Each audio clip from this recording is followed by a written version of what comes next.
Welcome back to the Entrepreneurial SME. And if you've just joined the show, we are looking at innovative business ideas aimed at tackling socio-economic challenges. My guest is Balini Naidoo Engelbrecht, founder of Balini Braille Clothing. Balini, I want us to go back quickly to the Dove thing.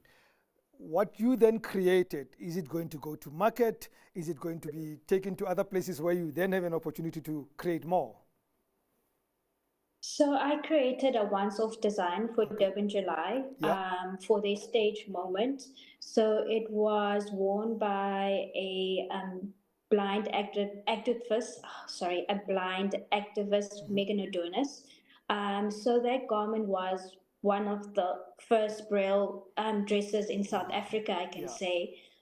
So it's one of its kind. In my brand itself, I'm sure I'm going to be creating more garments like it because the feedback was really great. I have no doubt. Now, far from it being, a lovely thing, starting a business is hard. We know that. We speak to people like you every week. Tell us a bit about some of the challenges you've had to go through when you started, and how far are you now in building a solid business? So I started my business about 6 years ago. I started off straight from university with a degree, opened up my own business, had to self-fund myself at that time because it was so difficult to get funding as a startup. I then opened up, your website, did the first clothing range, and then COVID happened for most businesses. I then had to switch my business a bit to generate an income, and I went into training. So I do training in my local community, accredited training. I also do, so I put myself in different avenues to generate an income. But I think most important thing that always stuck with me is having a passion and driving. No matter your circumstances, as long as you have a passion and a goal for your business, I think that takes you far. Because sitting back 5 years from now, I would never imagine myself sitting here today and explaining myself or having a platform to do those things and collaborate with great brands as well. So with that said, I think all businesses comes with different challenges, and just having that mindset of pushing forward every day and thinking you're worthy and your product is worthy. Very early in your business, 2018, you showcased in the Design Indaba Emerging Creative class. How did that help your business? I think that helped me frame my business. Having so much media attention from Design Indaba actually set the platform, the series of the product, having a Braille identification system and being the only one in South Africa to apply Braille onto clothing at that time.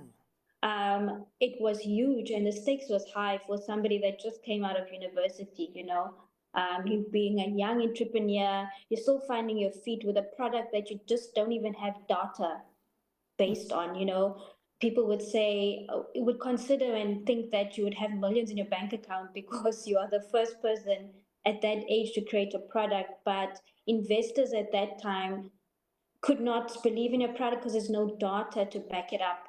So it was difficult, but at the same time, I got a lot of media attention. But the balance of the two, of having a realistic business minded, it doesn't mean that you're in the newspaper every day or in an article or radio that you are earning an income. Yeah. So, Yeah. And sometimes you're on TV. So, look, your business is about product development, except you have another issue. Is social responsibility and innovation, doing something that's not traveled. So product development in your space should not be an easy thing. How do you go about it? How does it look like in your space? So product development is very important for once, but is a very costly matter. So applying Braille onto clothing is very costly. For one, that each garment needs to be described in Braille, which is the cost factor. For example, if we are putting a slogan on a T-shirt, you can print it on millions of T-shirts at one batch at a time. But here we're identifying each T-shirt. For example, we have where you're wearing a black shirt, tomorrow you're wearing a pink shirt. So that's where the cost factor comes in, which is really high. At the same time, you're trying to close a gap as for the South African market, who, a general South African visually impaired individual Yeah. income bracket cannot afford a high-end product. So I think as an entrepreneur, we have to meet that gap and creating something that's not just fashionable, but that's meeting the need of that visually impaired individual. It's been 6 years. How do the next 6 years look like? I've been asked this question many times this year, I'm and you sorry know to what? repeat it. No, it's fine. I now have learned to not plan ahead because the doors ahead me can open at any time. This year has surprised me with many open doors, and I think as a perfectionist, and we always try to be a perfectionist in our business, but we sometimes stop those doors from opening and thinking freely because we're always worried about the next day, the payday.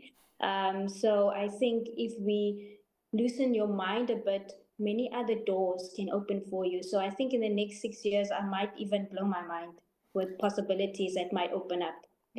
As a matter of interest, before we conclude, is your uncle still a customer? Does he pay, or is he getting this thing for free from the niece? So my uncle is very reserved. He doesn't like to be in the spotlight, but he is always my number one fan. Okay. So have you ever thought of quitting? Many times. Many times it's a Why? very laughing. I think the pressure of creating a brand. I think I could say last year, before a lot of things happened this year, I almost wanted to give up because I felt that making a product and it's not meeting the needs of the purpose of the product. So therefore, And what kept you going? I think what kept me going is faith. Just pushing when I thought that your product is not to say the product's not worthy, but at the end, as an entrepreneur, you have to make money. So I think to balance something, making something close to your heart, and making an impact, and I wasn't getting that support Balini, what do you financially do for from. fun? Oh, that's another question. For fun, I work. For fun, I'm being creative. I'm a mom as well. So, I don't have time to be fun because it's Okay. always being creative. Always pushing boundaries where, everybody says no. Fair enough. And given a chance, would you do this again and again and again? With my whole heart, I would do it every day, again and again. Coffee, tea, beer, whiskey, water? I must say I'm a coffee person. Balini Naidoo Engelbrecht, wonderful chatting to you and all the best. And thank you for watching the Entrepreneurial SME. From me, Rems Mabote. Good night and God bless.